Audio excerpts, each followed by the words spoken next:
삶과 죽음의 경계, 그 너머에는 무엇이 있을까요? 오늘 우리는 죽음의 문턱에서 돌아와 새로운 삶의 의미를 찾게 된 한 남자의 경이로운 여정을 따라가 보려 합니다. 이것은 단순한 임사체험 이야기가 아닙니다. 한 영혼이 겪은 절망과 구원, 그리고 신의 사랑에 대한 깊은 고백입니다. 이 이야기가 지금 이 순간에도 어둠 속에서 길을 잃고 헤매는 누군가에게 작은 빛이 될 수 있도록 잠시 시간을 내어 구독과 좋아요를 눌러주시면 감사하겠습니다. 여러분의 작은 행동 하나하나가 하나님의 크신 은혜를 세상에 전하는 소중한 통로가 될 수 있습니다. 이 이야기를 듣는 모든 분들의 삶에 주님의 평안과 축복이 가득하기를 기도합니다. 이야기의 시작은 의사가 사망 선고를 내린 시점으로부터 약 45분 전으로 거슬러 올라갑니다. 의료진은 그의 옷을 잘라내고 멈춰버린 심장에 전기 충격을 가하고 있었습니다. 그의 심장은 이미 멎어 있었습니다. 주변에서는 사람들이 비명을 지르며 울부짖고 있었지만 그는 그것이 자신의 육신을 향한 울음이라는 것을 인지하지 못했습니다. 그의 영혼은 이미 다른 곳에 있었기 때문입니다. 그가 느낄 수 있었던 유일한 감정은 상상할 수 있는 가장 절대적인 사랑과 평화, 바로 그것이었습니다. 그 외에는 어떤 다른 감정도 존재하지 않았습니다. 마치 오랫동안 떠나있던 고향에 돌아온 것처럼 그는 과거에 알았던 사람들의 따뜻한 환영을 받았습니다. 그곳은 더없이 안전하고 편안한 진정한 집과 같은 곳이었습니다. 이 놀라운 경험의 주인공은 평범한 삶을 살던 한 남성이었습니다. 그의 어린 시절은 부모님의 이혼으로 인해 순탄치만은 않았고 조부모님 손에서 자라나야 했습니다. 이러한 환경은 그를 일찍 사회로 그리고 군대로 이끌었습니다. 그는 18살이 되자마자 해안경비대에 입대했습니다. 군 생활은 그에게 새로운 세상을 열어주었습니다. 사람들을 구하는 일에 큰 보람을 느끼며 아프리카 라이베리아까지 파병되기도 했습니다. 그가 구한 생명의 수를 정확히 기록하진 않았지만 그 덕분에 오늘을 살아가는 사람들이 꽤 많을 것이라고 그는 회상합니다. 하지만 영광스러운 군 생활의 이면에는 어두운 그림자가 있었습니다. 바로 알코올 중독이었습니다. 그는 사회생활을 유지하면서도 술 없이는 버티지 못하는 이른바 기능적 알코올 중독자였습니다. 군 복무 중에는 엄격한 규율 덕분에 어느 정도 절제가 가능했지만 허리 문제와 여러 장애로 인해 조기 전역하고 정부기관에서 일하게 되면서 상황은 걷잡을 수 없이 악화되었습니다. 특히 전 세계를 덮친 팬데믹 기간 재택근무가 시작되면서 그의 음주는 통제 불능 상태에 빠졌습니다. 매일 아침 살아있다는 보고 문자 한 통만 보내면 되었기에 그는 거의 모든 시간을 술과 함께 보냈습니다. 나중에는 아무리 술을 마셔도 취하지 않는 지경에 이르렀습니다. 술을 마셔야만 겨우 일상생활을 유지할 수 있는 상태가 된 것입니다. 이것이 바로 그가 스스로에게 보낸 마지막 위험 신호였습니다. 결국 그는 재향군인 병원을 찾아 알코올 중독 치료를 시작했습니다. 하지만 치료 과정은 그가 상상했던 것과는 달랐습니다. 의사들은 여러 약물을 처방했지만 그 약들은 그를 마치 감정이 없는 좀비처럼 만들 뿐이었습니다. 약속과 약속 사이의 긴 기다림에 지쳐 그는 모든 것을 포기하고 싶었습니다. 그러던 어느 날 그는 굳은 결심을 합니다. 이번에 처방받는 약이 마지막 기회라고 생각하고 반드시 술을 끊겠다고 다짐했습니다. 토파맥스라는 이름의 약이었습니다. 그는 약의 부작용이나 기능에 대해서는 잘 기억하지 못합니다. 다만 그 약을 먹고 나니 술을 마시고 싶다는 생각뿐만 아니라 침대에서 일어나고 움직이는 것조차 싫어져 그는 하루 반나절을 꼼짝 않고 누워 천장만 바라볼 수 있을 정도였습니다. 그렇게 한 달만 버티면 술을 끊을 수 있을 것이라 믿었습니다. 하지만 갑작스러운 금단 증상은 그의 몸을 심각하게 망가뜨리고 있었습니다. 그는 종종 심한 어지러움을 느꼈지만 그것이 얼마나 위험한 신호인지는 운명의 그날 그는 반려견과 장난을 소파에 주저앉은 그는 당시 여자친구였던 지금 그 순간 그의 눈앞에 기이한 광경이 펼쳐졌습니다. 온 세상이 형형색색의 빛깔로 녹아내리는 듯했습니다.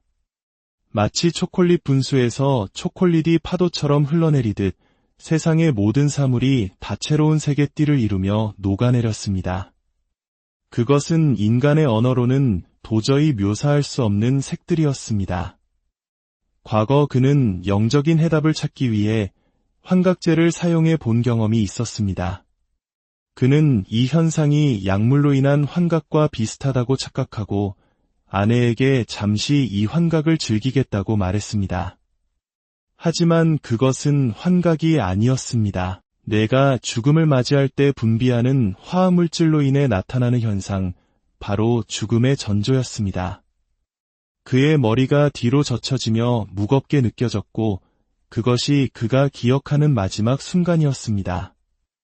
그는 극심한 탈수 증세로 인해 뇌까지 혈액이 제대로 공급되지 못하면서 죽음에 이르게 된 것입니다. 죽음의 느낌은 그가 상상했던 것과는 처음에는 오히려 황홀할 정도로 편안한 느낌이었습니다. 하지만 곧이어 그의 가슴에서 뽁하고 무언가 터져나오는 느낌과 함께 그의 영혼이 육체에서 빠져나왔습니다. 마치 물뱀 장난감을 손으로 꽉 쥐었을 때 미끄러져 나가듯 그의 영혼은 몸을 그대로 통과해 거울 이미지처럼 자신의 육신을 마주보는 형태로 튕겨져 나왔습니다. 그는 소파에 축 늘어져 있는 자신의 시신을 보았습니다. 그리고 그 순간 마치 텔레파시처럼 머릿속에 목소리가 들려왔습니다. 그래, 넌 죽었어. 그 목소리는 짧고 단호했습니다. 슬픔이나 충격에 잠길 틈도 없이 그의 눈앞에는 땅에 뚫린 거대한 검은 구멍이 나타났습니다. 그 구멍은 어떤 말로도 형용할 수 없는 절대적인 어둠, 바로 지옥의 입구였습니다. 그는 그 구멍 속으로 강력하게 끌려 들어갔습니다.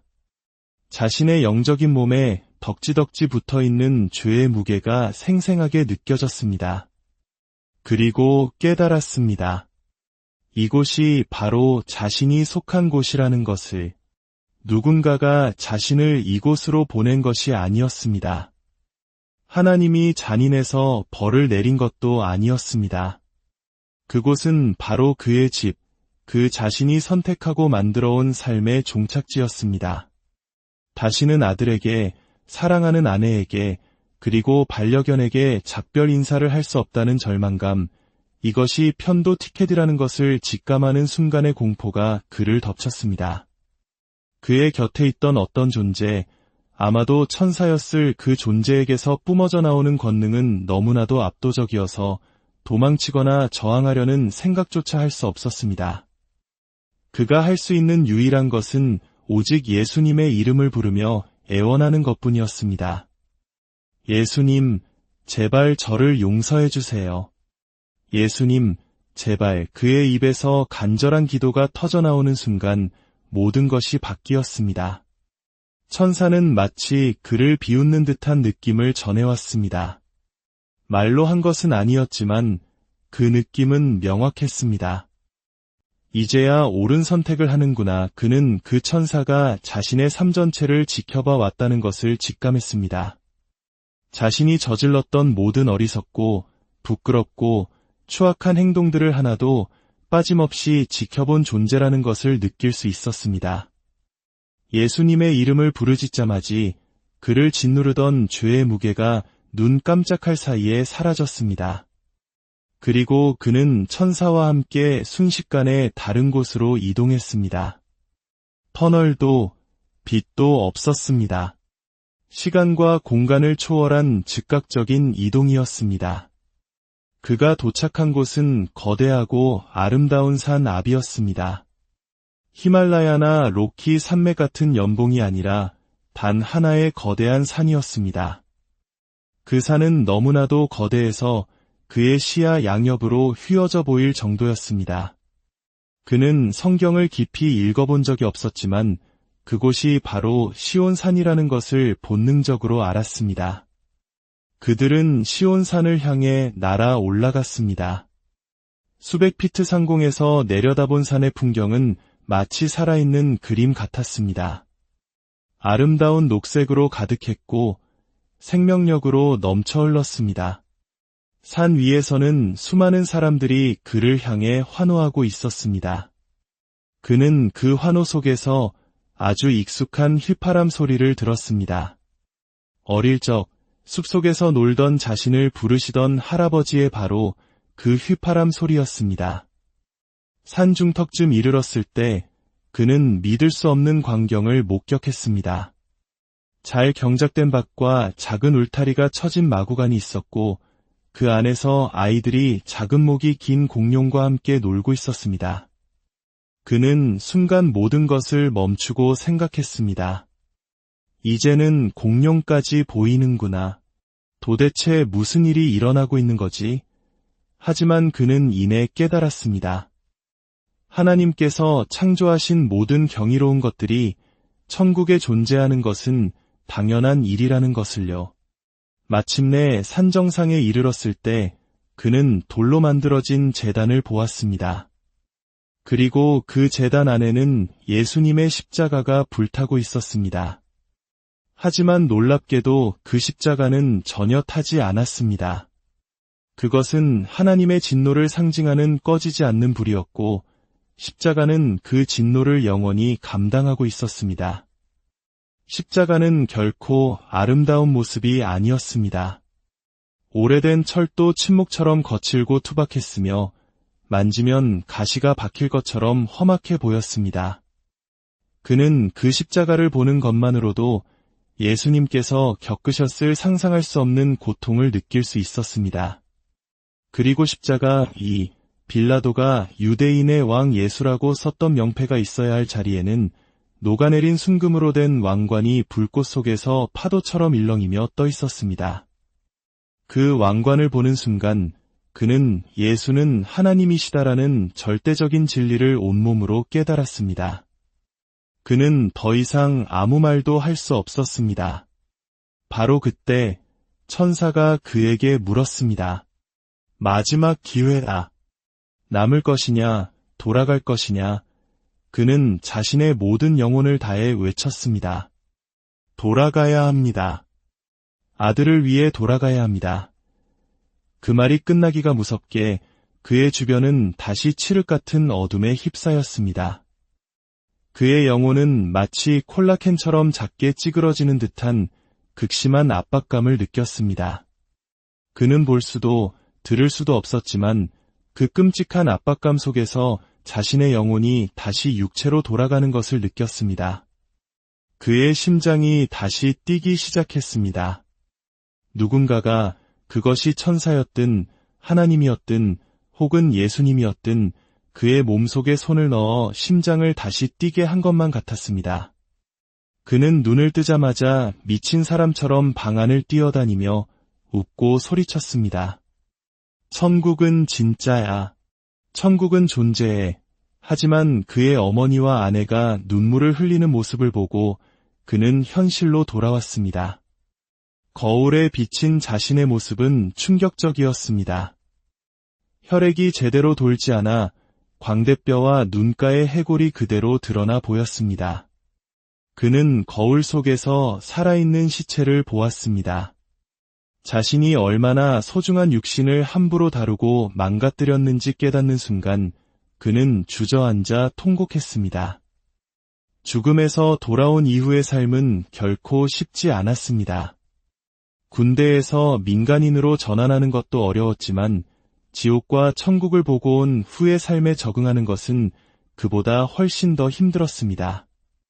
그는 아들을 위해 돌아왔지만 현실은 암담했습니다. 아들의 양육권은 없었고 장애 수당은 끊겼으며 집을 잃을 위기에 처했습니다. 모든 것이 무너져 내리는 절망 속에서 그는 왜 돌아오겠다고 했을까 후회하며 밤마다 눈물로 베개를 적셨습니다. 바로 그 가장 낮은 자리에서 그는 비로소 진정한 항복을 했습니다. 하나님, 예수님, 저는 제 삶을 제대로 이끌어갈 능력이 없습니다. 제 힘으로는 아무것도 할 수 없습니다. 저를 당신의 도구로 써주십시오. 무엇이든 시키시는 대로 하겠습니다. 그날 이후 그의 삶은 완전히 바뀌었습니다. 그는 더 이상 자신의 뜻대로 살지 않았습니다. 그는 하나님의 인도하심에 모든 것을 맡겼습니다. 그리고 놀라운 일들이 일어나기 시작했습니다. 그는 벨리즈라는 낯선 나라에서 오토바이 사고로 아들을 잃고 절망에 빠져 있던 한 아버지를 만나게 되었습니다. 그는 자신의 경험을 나누며 그에게 위로와 희망을 전했습니다. 그 아버지는 오랫동안 아들을 위해 기도해온 어머니의 기도가 자신을 통해 응답받았다는 사실을 깨닫고 눈물을 흘렸습니다. 그는 자신이 그 한 사람을 만나기 위해 그곳으로 보내졌다는 것을 알게 되었습니다. 그는 이제 죽음을 두려워하지 않습니다.